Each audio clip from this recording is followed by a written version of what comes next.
La meva terra em va donar una infància preciosa i la capacitat de sentir molt endins les injustícies socials i la consciència de classe. Amb 22 anys vaig arribar a Catalunya i des de llavors aquest país m'ha permès conèixer i aprendre de moltes persones.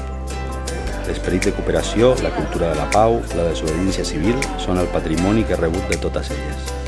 Així és com durant aquests darrers 20 anys el no a la guerra, el 15M, la defensa de l'educació pública i de qualitat, el CDR, van forjar la meva història i una tendència indubtable cap a l'acció directa. Aquestes i tantes altres lliçons de vida em van portar a assumir les lluites d'aquí com pròpies i és per això que milito a la CUP des del 2015. Soc el Nico Planterosa, soc fuster i soci en una cooperativa on treballem per a que l'educació sigui emancipadora i també per a dignificar la feina, poder viure bé amb els altres i no en contra dels altres. Tota l'experiència acumulada dintre de l'economia social i solidària em demostra que hi ha una altra manera de planificar l'economia.